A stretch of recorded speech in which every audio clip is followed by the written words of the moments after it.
can we be very specific? What was this agreement about? Ano ba talaga yung tinutumbok ng Agreement. China? Ano ba yung agreement na yun? Because kasi we are at a loss kung ano yung ibig nila sabihin eh. Wala pong the testimony, the narration is, I suppose, showing na wala pong gentleman's agreement. Wala, sir. Wala. However po, we maintain the position of status quo. Yes. Supposedly na wala pong repair. Wala, no repair whatsoever. But what was agreed upon, what was committed by the former defense secretary, that he will only deliver food and water to them. That we want to take advantage and explore and exploit what is in our sovereign, with what are in our sovereign rights insofar as the EEZ is concerned. What I recall as the response of President Xi Jinping is, if you do that, there will be trouble. And there was discussion. There was no secret agreement, as far as I know, and as far as I can remember. I received the letter invitation on a Friday, May 17. I had to attend to previously set engagement on May 20 yesterday. Contrary to some statements that we were avoiding this inquiry, we wrote this honorable body explaining our predicament, why we cannot attend the initial inquiry. Former Secretary Esperon called me up this morning to tell me that he will try to catch up at this morning's inquiry. He will be presiding over a stockholders meeting in a bank where he acts as chairman. I understand he was not notified of yesterday's inquiry. He also expressed his willingness to attend subsequent proceedings. I understand that this joint inquiry would deal on an alleged gentleman's agreement between former President Rodrigo Roa Duterte and President Xi Jinping of the People's Republic of China.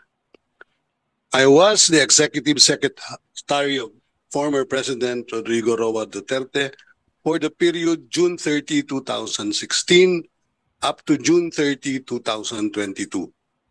The decision on the West Philippine Sea dispute came out on July 12, barely 12 days after the Duterte administration assumed office. The status quo at the Ayungan Shoals, where BRP Sierra Madre, a dilapidated warship has served as a Philippine military outpost in a low elevation reef since 1999, was in a 2013 commitment of former Defense Secretary Gasmin to the Chinese Ambassador Ma Keqing that he would only deliver food and water to the Marines stationed at the vessel. Former President Duterte and President Xi Jinping had 8 official meetings during the period October 2016 to August 2019. In all the 8 official meetings, he was always accompanied by his incumbent foreign affairs secretaries, namely the late Secretary Perfecto Yasay Jr., then Acting Secretary, now Secretary Enrique Manalo, Secretary, now Senator Alan Peter Cayetano, and Secretary, now Ambassador Teodoro Locsin Jr. In my capacity as Executive Secretary, I was able to attend 2 of the official meetings between former President Duterte and President Xi.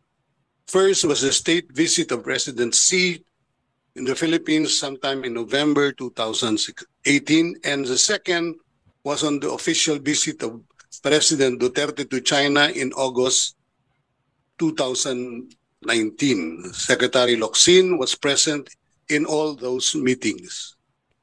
Of these 2 official meetings I attended, no gentleman's agreement ever took place between former President Duterte and President Xi. President Duterte, being a lawyer, knew fully well that it was foolhardy to enter into an agreement, especially a gentleman's agreement at that, with the President of the People's Republic of China on matters involving sovereign rights. Thank you, Your Honor. Thank you, Attorney Salvador Miladea. May we now request the former Secretary of Defense, General Delfin de Lorenzana, for his remarks. Thank you, Mr. Chairman, Chairman of the Defense Committee, and Chairman of the West Philippine Sea Committee, and members of the committees. Good morning, sirs. Like the former executive secretary, I also apologize for not coming here yesterday because I've been away for a week last week, and when I came back, a lot of work was waiting for me at the office. But anyway, I'm here now to shed light to whatever we can shed light into this so-called gentleman's agreement. Like Executive Secretary Medialdia, I have attended practically all the meetings between President Duterte and President Xi, from the first time that they met in 2016 until the last time that they met, I think, 2019. It was very telling that at the last meeting in 2019, President Duterte asserted in front of everybody in the bilateral meeting that he's asserting the rights of the Philippines over the West Philippine Sea on the basis of the UNCLOS in the arbitral ruling. Upon which President Xi also said that we also claim the area. And that's where the conversation ended on the West Philippine Sea. President Xi also added that according to him that time, and I think this should be borne out by the minutes of the meeting between them, what he said was, Mr. President, he said to President Duterte, we cannot resolve this matter within our lifetime, but maybe our children and grandchildren will be smart enough to find a solution. So that's how he stated it. I think Executive Secretary Medialdia remember that very well also. Now, with the gentleman's agreement, this came out only when Ambassador Huang started talking about this agreement later on, I think early last year, about our agreement. But he mentioned this to me during the first incident of the water cannon incident in Ayungin Shoal in November of 2021. I remember very well because I was talking to him that night about he was complaining about alleged supply and strengthening of the Sierra Madre in Ayungin Shoal. And while we were talking pala at that night, they were already bombarding our supply ship with water cannons. So I wrote to him the following day with protesting the action of that. And from then on, he was claiming that there was this agreement between the embassy of China and officials of the government. And when we grounded that ship there in Ayungin, that we promised now to pull it out. In fact, he said they offered to help us, but I think the government now refused because we can do it on our own. And I asked him, how sure are you that what you're talking is true? And he said, because I was here. Ambassador Huang said that he was here as a junior staff in 1999, not in that Sierra Madre incident happened. And so I said, I cannot find somebody from the retired ranks of the AFP to corroborate what he was saying. So we leave it at that. But they were protesting that we are actually trying to strengthen, pinapatibay natin yung Sierra Madre ship. Sabi ko sa kanya, you're crazy if you think that we are going to repair that ship because it's already corroded and about to collapse. What we are trying to do is to improve the living conditions, the barracks of the detachment in Sierra Madre, composed of about 15 people, 14 enlisted personnel and 1 officer. Doon sila. So when their living quarters was started to deteriorate, then they start our supply ships tried to bring repair materials, and that's what they were trying to prevent. That's the reason why they used water cannons around that time. But we insisted that they cannot prevent us from doing that because we've been supplying those people there for the past 20 years or more, and they were not objecting. And then suddenly they objected. So that, Mr. Chairman, my involvement in this Sayong Insyol during my time as the Secretary of Defense.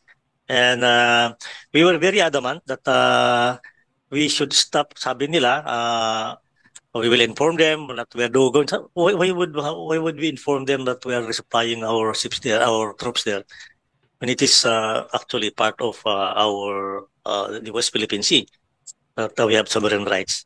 So after that, we stopped already our conversation until the end of the administration of Duterte, Mr. Chairman. Thank you. I'd like to go back po to the narration of the good former Executive Secretary. Nabanggit po ninyo, sir, na through the Honorable Chairman, na meron pong commitment in 2013. Yun po yung naging basis of status quo. Would the good ES be in a position to elaborate po? I cannot elaborate with particularity on the status. That's what I gathered when the decision came out 12 days after we assumed office. I was just asking around, what's the present status at Ayungin Shoals? Because I know there was a vessel there. And the information I gathered was that there was a previous commitment that food and water will be allowed to be shipped to the dilapidated vessel since 2013 po. Mr. Chair, yung pag-gather po natin information na ito, is this based on official records from Malacanang or is this recounted by long-time officials there? I got that source from one of the officials before. I cannot recall. It was an off-the-cuff query when the decision was about to come out. Ano ba status diyan? That was it. Thank you, Mr. Chair. So off-the-cuff query po, meaning this is an informal data gathering. But do we, Mr. Chair, maybe ask the DFA if we have any records of any commitment in 2013?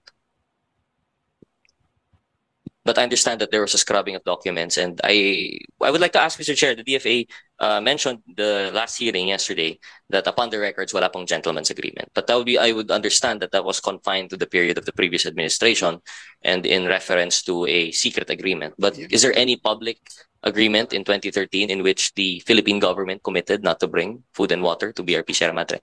Your Honor, I'm not aware of any. Mr. Chair, maybe we request from the DFA to similarly do a legal scrubbing to really verify na wala po tayong commitment in 2013. Nawala? Yeah, na may commitment or the existence or non-existence of the commitment, Mr. Chair. Thank you.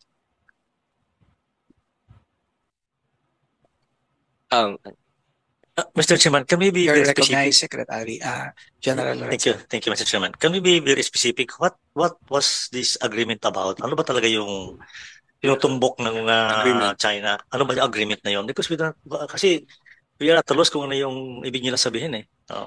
We agree, Mr. Chair. That's why we actually want to have this meeting, because based on the statements and if the DFA could verify, the Chinese embassy would claim at one point they are claiming we are supposed to withdraw the BRP Sierra Madre. At another point, I believe they're claiming that we should not repair. And on the part naman po of the previous spokesperson, I don't recall him, although I'm not in a position to testify, I don't recall him saying that we should withdraw BRP, but he did state that there was a commitment not to bring food and not to bring repair materials. So I agree with the good former secretary, now chairman of the BCDA, that we really have to clarify po kung ano dito. And the best way to go about it, I suppose, is to really go through the records kung ano po talaga yung commitments that we have, commitments that, well, we can't prove what we don't have, but to really clarify na wala po talaga. We agree, sir. Mr. Chair, so going back na po, if the good former executive secretary could relate to us, I know it was an off-the-cuff query, but may we know po yung details po ng 2013 commitment that he knows of po. You mentioned certain names, personalities. No. That was what I recalled when the decision came out 12 days after we assumed office. I was just asking around because I was not really familiar with the West Philippine Sea situation. We were there for only 12 days. The decision came out 12 days after we assumed office. So I was just asking around, what's the exact status of this? And then I read in another column, GMA at ito, as far as I recall, that there was a commitment by then Voltaire Garcia, that Voltaire Gasmin, that he promised the Chinese embassy that he will deliver only food and water to the Marines assigned at the vessel. Mr. Chair, apologies. Back then, hindi pa po, this representation was not aware of the current events. Maybe no, ano po yung position ni Mr. Voltaire Gasin? I think he was the Secretary of Defense during the time of President Aquino, Your Honor. Thank you, Mr. Chair. So, upon finding out, Mr. Chair, a question again addressed to the good Executive Secretary. Upon finding out that there was this commitment, although not yet official, it was just off the cuff query from what we've gathered regarding, kasi bago naman po yung PCA ruling. What was the stance that was adopted by the administration? Did we continue to have supply missions? Yan ang alam ko, may continuation yung ano na yan because that was respected. We had to follow that, di ba? No? So, Mr. Chair, the testimony now shows, I And suppose, for us to move on, remember, we just assumed office 12 days earlier. No? Hindi natin alam itong ano na to. Tingnan natin anong makakabuti sa paglabas ng desisyon. Remember, we haven't received a copy of the decision at the time. It came out 2 weeks after, I think, when we were given a copy of the decision. thank you, Mr. Chair. So, at the time, wala pong the testimony, the narration is, I suppose, showing na wala pong gentleman's agreement. Wala, sir. However po, we maintain the position of status quo, supposedly na wala pong repair. Wala, no repair whatsoever. But what was agreed upon, what was committed by the former Defense Secretary, that he will only deliver food and water to them. That Yes. was his word. And that is all throughout 2016 to 2022 po. There was no repair. I think that was the status from the time. Mr. Chair, was there any talk with the previous administration on rescinding that agreement? No, there was none. It was the call of the president, who is the chief architect, whether to respect that or not. So, Mr. Chair, based on testimony, para lang to recap, there is a denial of the existence of a gentleman's agreement, but there is the affirmation of an existing agreement, which is not gentleman's agreement, no, it was in public. Not entered into by our administration, but the administration before us. Yes, so it is the honoring of a commitment by the previous administration. Yun po yung status quo that was being referred to. And I think President Duterte was of the position that we respect this first because this is a new one. In the same manner that when President Marcos came into office, he rescinded what was that arrangement all about? Agreement, which we do not even know up to now what it is. Mr. Chair, so preliminarily, the President, understandably, as the Chief Architect of Foreign Policy, he has that call, previous administration. So initially, when he heard of the ruling, status quo po muna, he didn't know what it was. But all throughout from 2016 to 2022, hindi pa nalaman kung ano po yung commitment. But still, they maintained the same. Thank you, We Mr. were towards a different direction at the time. How can we attain a good relationship with China? No, even with the decision at hand. It was something that the former president was saying. I have this decision now. I can carry it. Thank you, Mr. Chair. Mr. Chair, of course, we understand the position that there was a different administration, different direction with China, and that is not exactly the purview of this inquiry. But I think we have determined already from the testimony, as confirmed also corroborated by the narration by former Secretary Lorenzana, na wala pong gentleman's agreement, but there was an agreement in public of there was a policy not to repair the BRP Sierra Madre. That is quite a revelation for me, Mr. Chair. That was not during our administration. It was the previous administration's policy. Yes, Mr. Chair. It was. Tanong ko lang po, Mr. Speaker, Mr. Chairs, si General Lorenzana, si Attorney Medaldea, at saka si General Esperon, were you present po doon sa October 16 to 21 meeting with China? October 18 to 21, 2016 po. Yes, Mr. Chairman, I was there. In fact, we were there during the bilateral. Wala po ako, ma'am. Thank you, sir. Ma'am, may I just request our other resource person in the person of the former National Security Advisor, General Hermogenes Esperon to first take his oath. Comsec, please. Yes, sir. Do you swear to tell the truth and nothing but the truth in this joint inquiry?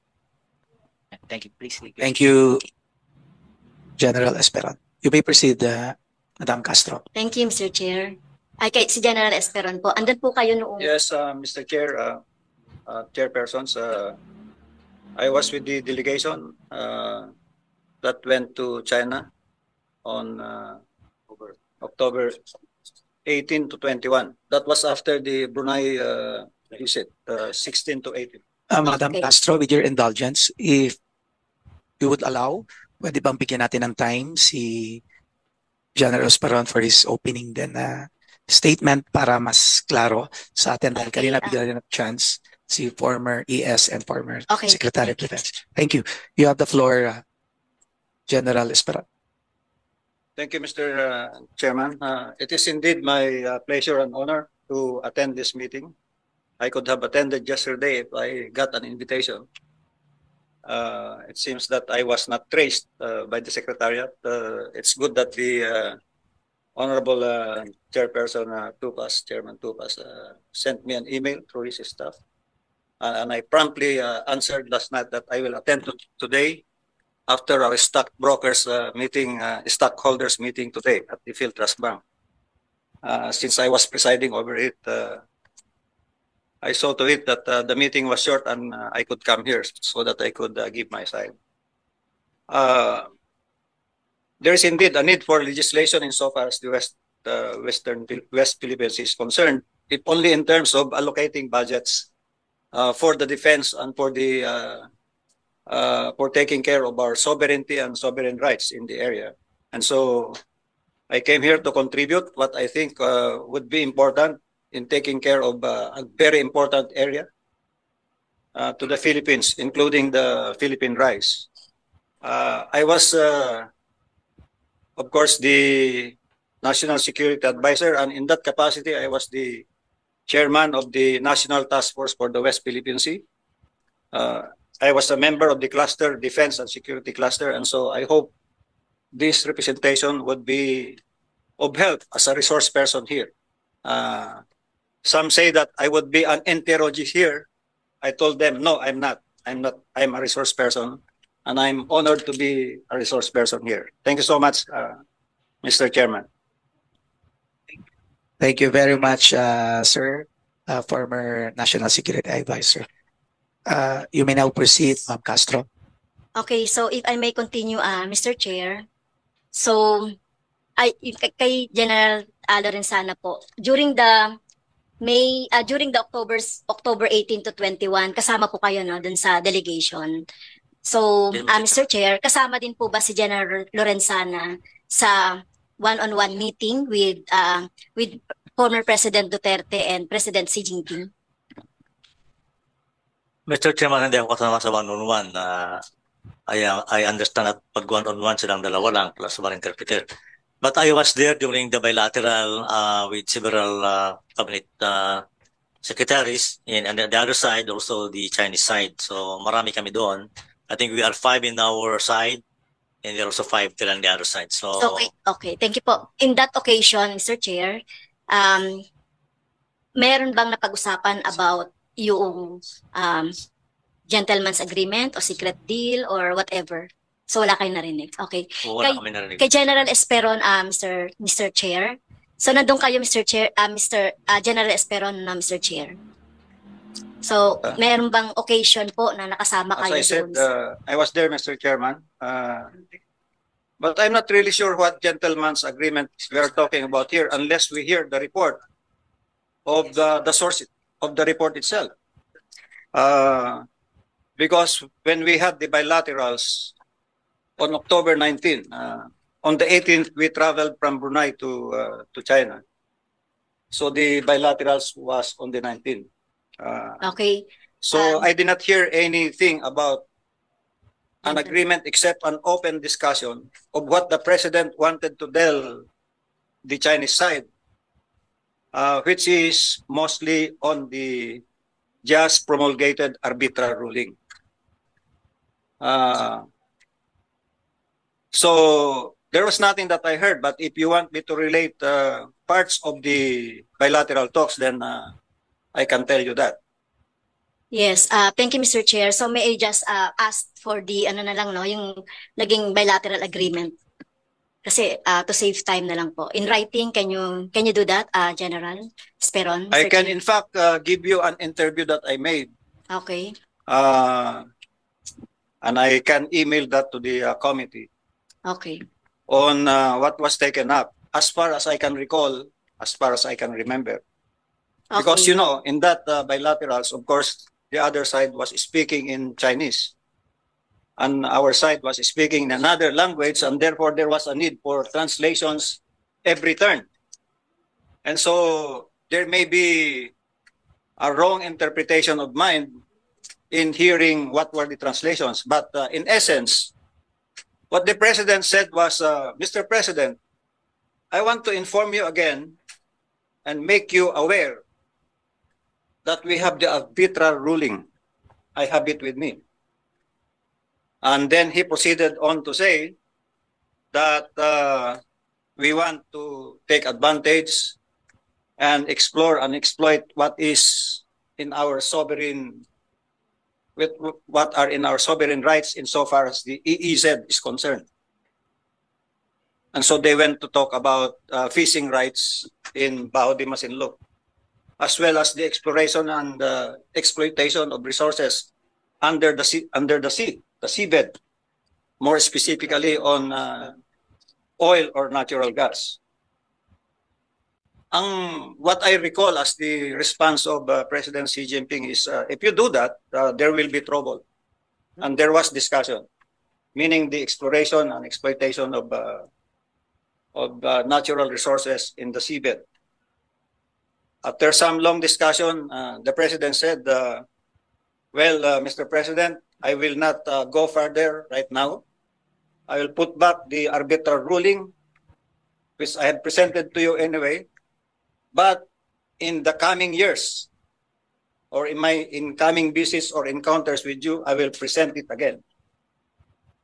And so the bilaterals ended up in that tune where there was an understanding that our president has presented the result of the arbitral ruling, and it was, again, as we all know, that China did not recognize the arbitral ruling. So that was it. There was no secret agreement, as far as I know, and as far as I can remember. Thank you. Okay. Can I continue, Sir Chair?